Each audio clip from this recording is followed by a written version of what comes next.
droplet ဆိုတာပါလေ droplet ဆိုတာကကျွန်တော်တို့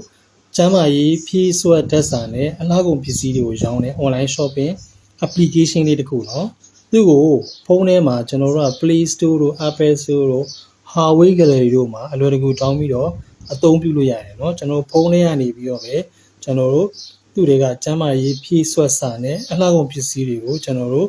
အချိန်မရွေးဝယ်ယူသုံးစွဲလို့ရတယ်เนาะသူကဈေးဝယ် app လေးပဲ Lazada တို့ Shopee တို့လိုပဲအတူတူပဲသူ့ကိုတောင်းပြီးရင် account တစ်ခုဖွင့်ရတယ်ကိုယ့်ရဲ့ဖုန်းနံပါတ်ဒါမှမဟုတ် email နဲ့ပေါ့နော် account လေးဖွင့်ပြီးတော့ကျွန်တော်တို့ကပစ္စည်းတွေမှာလို့ရပြီသုံးလို့ရပြီเนาะဒါဒီစနစ်ဒီ application မှာတခုထူးခြားတာကသူကဝင်ငွေပြန်ရှာလို့ရတဲ့စနစ်ရှိတယ်เนาะ affiliate marketing စနစ်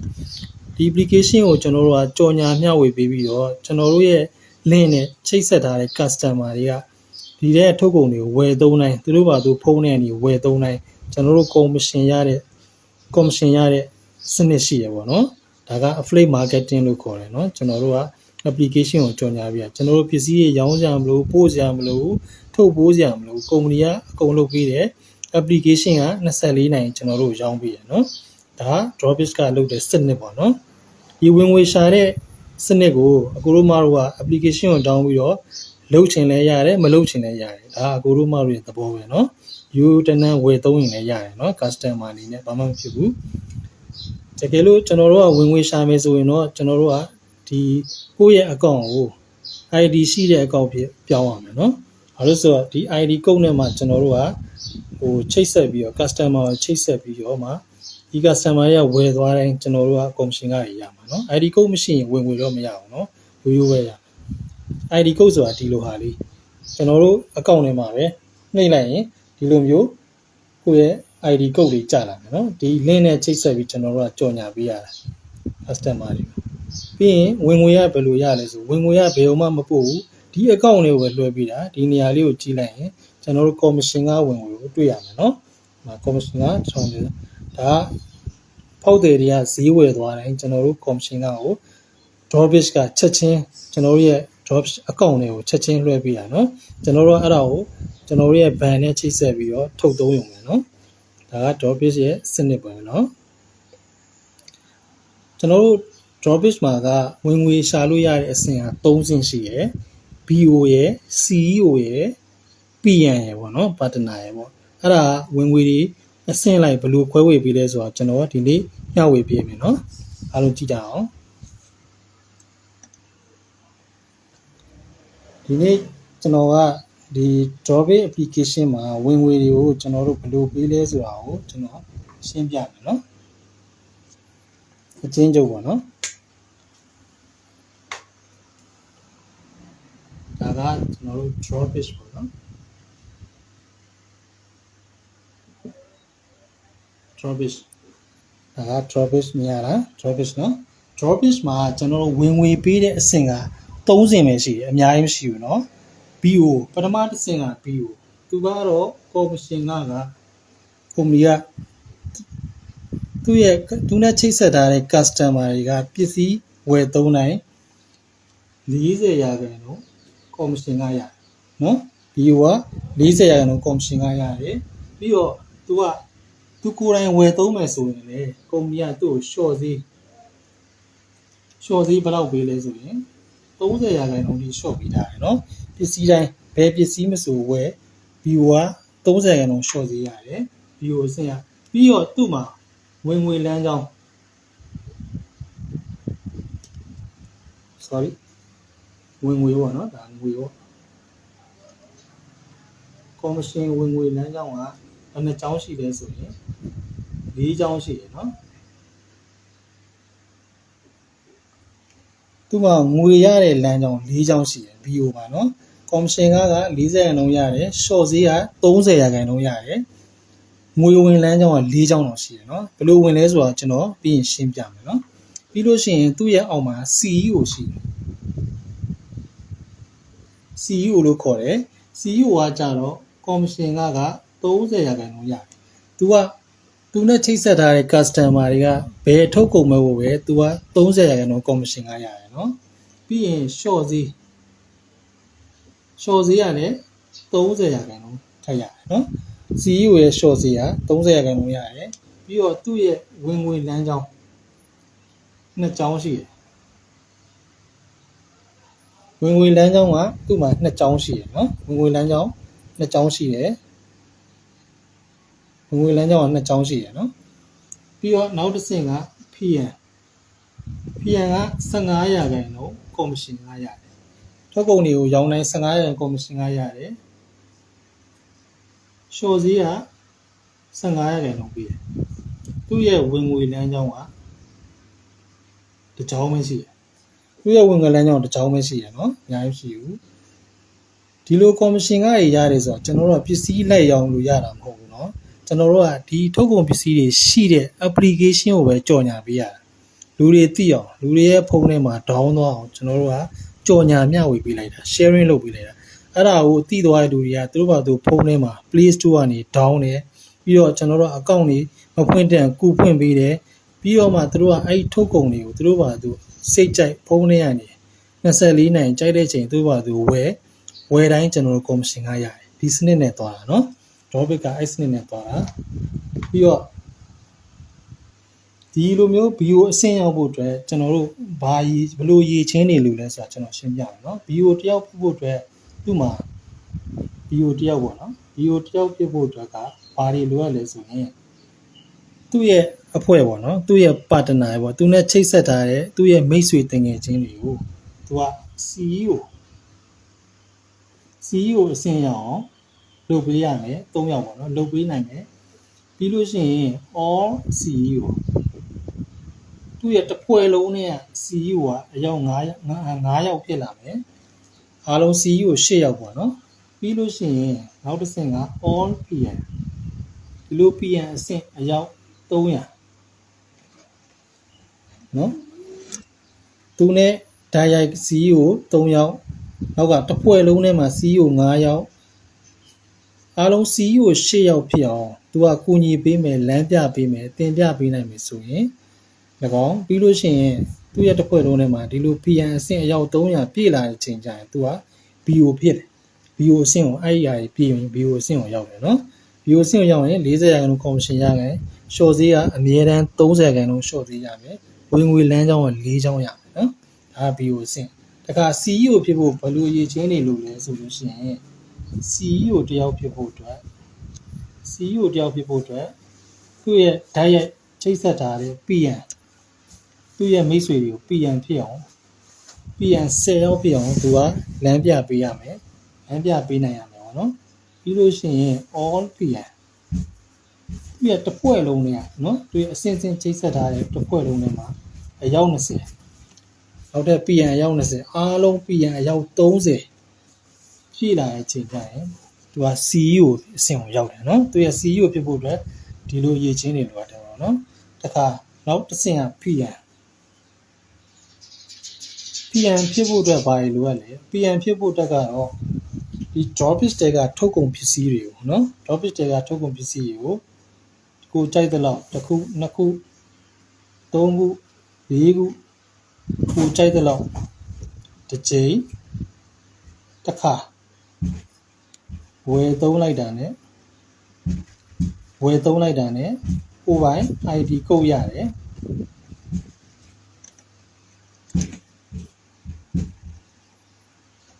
အချိန်တစ်ခါဝယ်သုံးလိုက်တာနဲ့ကိုယ်ပိုင် ID ကုတ်ရပြီးတော့သူက PM အဆင့်ကိုရောက်တယ်နော် PM အဆင့်ကိုရောက်တယ် PM အဆင့်ဆိုတာ15ရာခိုင်နှုန်းကော်မရှင်ကရတယ်ပြီးတော့ short ဈေး15ရာခိုင်နှုန်းရတယ်ပြီးတော့သူ့ရဲ့ဝင်ငွေလမ်းကြောင်းတစ်ကြောင်းရှိတယ်နော်ဝင်ငွေလမ်းကြောင်းတစ်ကြောင်းရှိတယ်နော်သူကဘယ်လိုရလဲဆိုတော့ကျွန်တော်ရှင်းပြမယ် PM ဖြစ်ဖို့အတွက်မှခက်ခဲမရှိဘူးနော်သူက droppish တွေကတတ်မှတ်ထားတဲ့ promotion ထုတ်ကုန်တစ်ခုနှစ်ခုသုံးခုလေးခုကိုကြိုက်တဲ့လောက်ဝယ်တစ်ခုတည်းဝယ်လဲရတယ်တစ်ချိန်ဝယ်သုံးလိုက်တာနဲ့ကိုသူကကုမ္ပဏီကကိုယ်ပိုင် ID ကုတ်ပေးတယ်ကိုယ်ပိုင် ID ကုတ်ပေးပြီးရတယ်သူ PM အဆင့်လို့တတ်မှတ်တယ်နော်ဝင်ငွေရှာလို့ရတဲ့အဆင့်ရောက်သွားပြီ ID ကုတ်ဆိုတာကျွန်တော်ခုနပြတယ်ဒီဟာလေးကျူအောင်ကုတ်လေးနော်ဒီလိုကုတ်ကလေးရတယ်ဒီလိုမျိုးကုတ်ကလေးရမယ်ဒီလိုကုတ်လေးရရင်ဒီကိုယ့်ရဲ့ ID ကုတ်နဲ့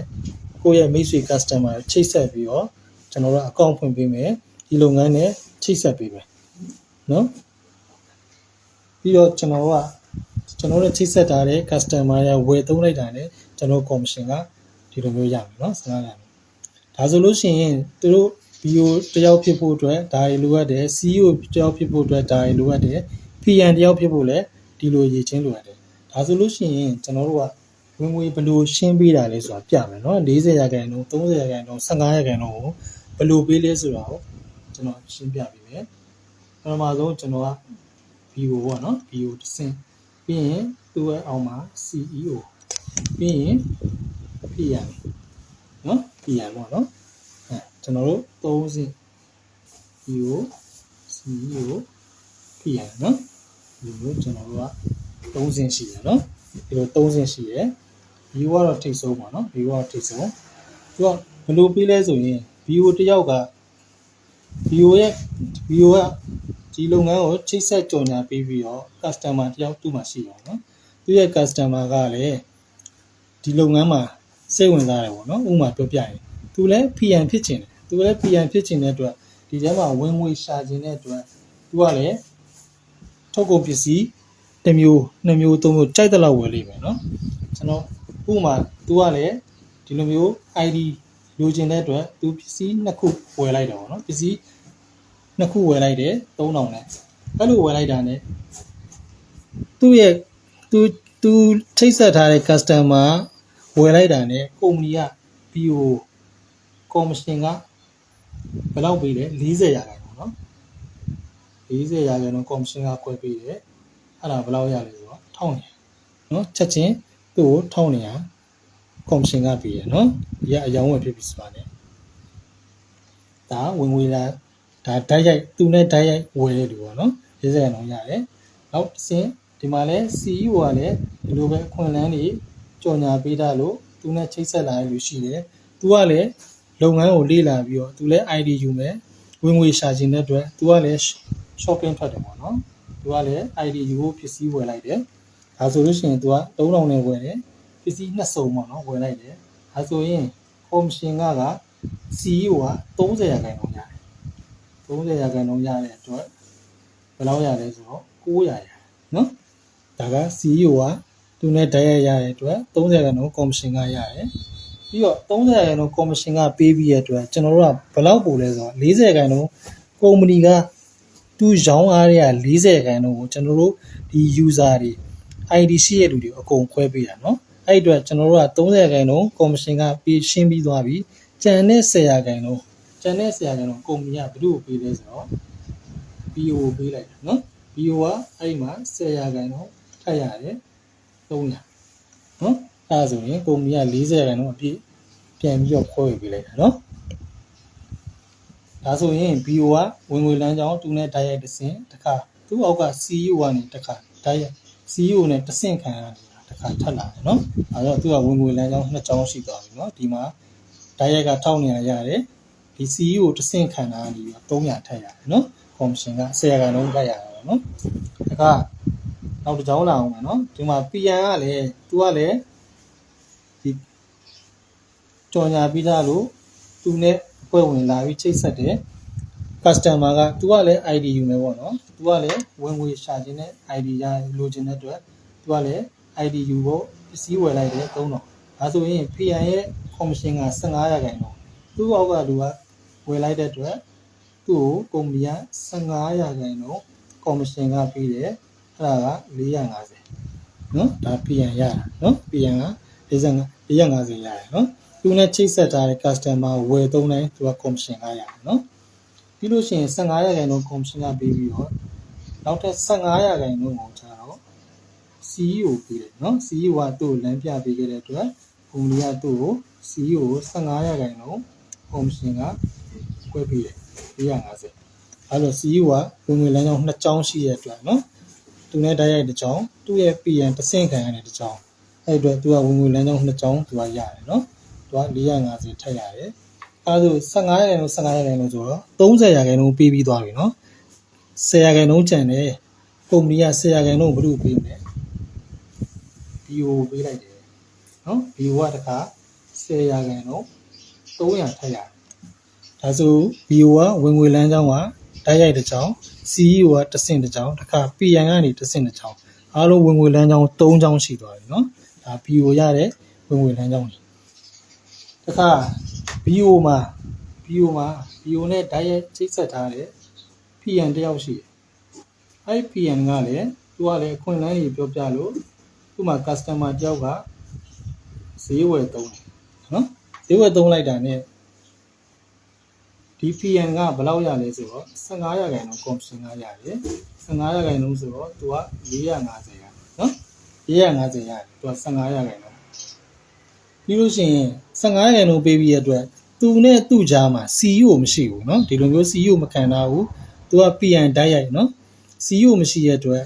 သူ့ကို15%ပေးပြီးရင်ကုမ္ပဏီက25%ကျန်သေးတယ်เนาะအမြတ်ငွေခွဲပေးဖို့အဲ့တော့ကျန်တဲ့25%ကိုဘယ်သူ့ကိုပေးလဲဆိုတော့ BO ကိုတိုက်ရိုက်ပေးလိုက်တယ်เนาะအဲဆို BO က25%ဘယ်လောက်ရလဲ950ထက်ရเนาะ950ထက်ရအဲ BO ကဝင်ငွေလမ်းကြောင်းကတိုက်ရိုက်တစ်ကြောင်း CEO ကနေတစ်ဆင့်တစ်ကြောင်းတစ်ခါ PN ကနေတစ်ခါတစ်ကြောင်းပြီးရင်နောက်က PN CEO မခံတဲ့ PN ကနေတစ်ကြောင်း950ထက်ရတယ်အဲ့အတွက် BO ရဲ့ဝင်ငွေလမ်းကြောင်းက4ကြောင်းရှိတယ်เนาะ CEO က2ကြောင်းပဲရှိတယ် PN ကတော့1ကြောင်းပဲရှိတယ် PN ကသူနဲ့ချိတ်ဆက်တဲ့ CS တွေ customer တွေဝယ်မှသူကရเนาะ15% commission ကရPN အဆင့် BO ကတော့ဒီအောက်ကဘဒူဝယ်10%အကုန်တက်သူ့စီကို10%ဘဒူဗဒဆင့်ဝယ်အကုန်10%တက်မှာနော်10%သူကကျန်တဲ့လူတွေအလုံးမလုံးနဲ့အောင်သူ့မှာဒီအောက်က PN ကြီးပဲ PN ကြီးကတနေ့ကို PN ကြီးကဒီလိုမျိုး PN ကြီးပဲရှိပါစေဦးနော် PN တယောက်က shopping ထွက်တိုင်း300ရမယ်ဆိုရင်10ယောက်ဆိုဘယ်လောက်လဲ10ယောက်ဆို3000ရတယ်နော်ဟာတယောက်ဝင်အဲ့လိုမျိုး100%လုံးမယ်ဆိုလို့ရှိရင် BO ဝင်ငွေရနေရမို့အဲကြောင့်မို့ BO တယောက်ရဲ့ဝင်ငွေကကျွန်တော်တို့ dropfish မှာနော်ကျွန်တော်တို့ဘယ်လောက်ဝင်နိုင်လဲဆိုလို့ရှိရင်ဘတ်3သိန်းကနေတစ်လောက်နော်ဘတ်3သိန်းကနေ2တန်းခွဲကြားထိရှာဖို့အခွင့်အလမ်းရှိတယ်နော်ဝင်ငွေရနိုင်တဲ့အခွင့်အလမ်းအဲ BO အဆင့်ကဘတ်ငွေ3သိန်းကနေ2တန်းခွဲထိဝင်ငွေရှာလို့ရတဲ့အခွင့်အလမ်းရှိတယ်သူ့မှာ100%တစ်ဖွဲ့လုံးလုံးမယ်သူလည်း100%လုံးမယ်ဆိုရင်အဲ့လောက်ပမာဏကိုရနိုင်တယ်နော်တလောက်ဘတ်3သိန်းဆိုတာခဏလေးနော်ပြီးရင် CEO ရဲ့ဝင်ငွေကဘယ်လောက်ရှိလဲဆိုရင်တလောက်သူကဝင်ငွေလမ်းကြောင်း2ချောင်းရှိတဲ့အတွက်ဘတ်9000ကနေ3သိန်းထိရှာလို့ရတဲ့အခွင့်အလမ်းရှိရနော် CEO တယောက်ရဲ့ဝင်ငွေရနော်အဲ PN ကတော့3000ကနေ9000ထိရှာလို့ရနော်ဒါက PN အဆင့်နော်100%လုံးမယ်ဆိုရင်ဘတ်ငွေ3000ကနေ9000ထိသူကရှာလို့ရတယ်နော်ဒါကသူရဲ့အဆင့်မျိုးနော်ဒါဆိုရင်ကျွန်တော်တို့ကဒီလုပ်ငန်းအကြောင်းသိပြီးဝင်ငွေရတာလဲဘယ်လိုရှင်းပေးတယ်ဆိုတာသိပြီးဝင်ကျွန်တော်တို့ကဘာဆက်လုပ်အောင်လဲဆိုတော့ကျွန်တော်တို့က TikTok တွေ Facebook တွေပေါ်ကနေကျွန်တော်တို့ကဒီလုပ်ငန်းလေးအကြောင်းလူတွေသိအောင်ကျွန်တော်တို့မိတ်ဆွေတင်ငယ်ချင်းတွေသိအောင်ကြော်ညာပေးရအောင်နော်ကျွန်တော်တို့လုပ်ရမှာက TikTok တွေပြီးတော့